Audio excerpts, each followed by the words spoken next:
بچه این رفیق دهه 90 ما رو از داخل اکسپلور پیدا کرده بود و اومد پیشم تا استایل تینیجریشو بالکل عوض بود، جوری که از دهه 90 به دهه 80 بره. منم بچه‌ها بهش پیشنهاد دادم که مدل موی باسکات رو امتحان بکنه با های فید. بچه‌ها همونطور که میدونید اصلاح مدلینگی منم 500 تا 1، پس بریم ببینیم که ارزشش رو داشت یا نه. برای استارت کار با نمره 19 میلیمتر کل موهاشو میام ماشین میکنیم و بالکل موهاشو میزنیم. بچه‌ها من خودم راستیتش دلم نیومد موهاشو بزنم واقعا، ولی خب به اصرار خود مدلمون مجبور شدیم این کارو انجام بدیم. اینجا هم دیگه تو رضایت چشای من قشنگ میبینیم. اولش بچه‌ها راستش مدلمون جا خوردش که چون ریش نداره و بینیش زده بود بیرون و فکر میکرد که داره خیلی بد میشه، ولی خب من بهش گفتم که وقتی دور موهاشو بگیرم بالکل عوض میشه.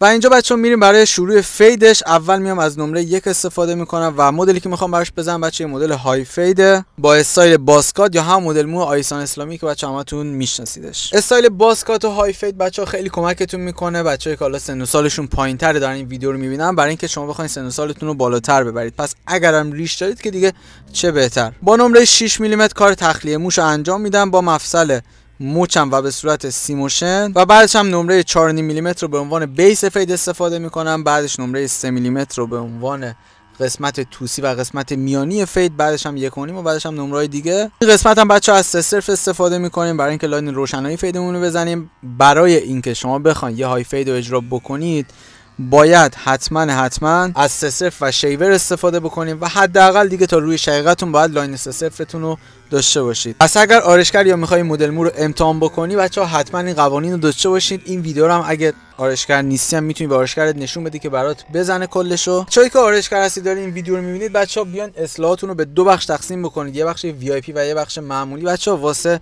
بخشایی که شما دارید وی آی پی کار میکنید حداقل دیگه دارید 1 ساعت زمان میذارید یا 2 ساعت زمان میذارید دیگه بچه‌ها باید دیگه نرخ اصلاح دیگه 500 به بالا رو شما دریافت کنید. ولی بچه‌ها وقتی که شما دارید یه اصلاح معمولی میکنید و دارید اصلاح روزمره‌تون رو انجام میدید، قطعاً وقتی در روز 10 تا 15 تا 20 تا مشتری داشته باشی قطعاً چون نمیتونی اون تایمی که برای مدلینگ داری میذاری رو بیا برای بقیه هم بذارید. پس بچه‌ها اصلاح مدلینگی و اصلاح وی آی پی تون رو بذارید توی روز مجزا. برای مثال مثلا یه جمعه بذارید اون اصلاحاتون رو که بتونید قشنگ کارو انجام بدید و بدون استرس کار بکنید. و هم بچه‌ها یه موضوع خیلی مهم من تو استایل باسکات بهتون بگم، همونطوری که شما رو فید میدیدید باید خط فریم صورت رو حتما بچه‌ها دقیق و با تریمر بردارید. بچه‌ها تریمرتون هم از حالا بابلیس باشه خیلی میتونه بهتر باشه چون تیغ گرافیتی رو پوست میچسته و دقیق اون خط رو میگیره، ولی خب مثلا از سبزن مثل دی اس پی حالا خط زن دیگه استفاده بکنید انقدر دقیق نمیگیره. این خط شقیقه یا مثلا خطای فریم صورت یا هر خطی حالا اگه خودت همین مدل مو رو داری اجرا میکنی اینو میدونی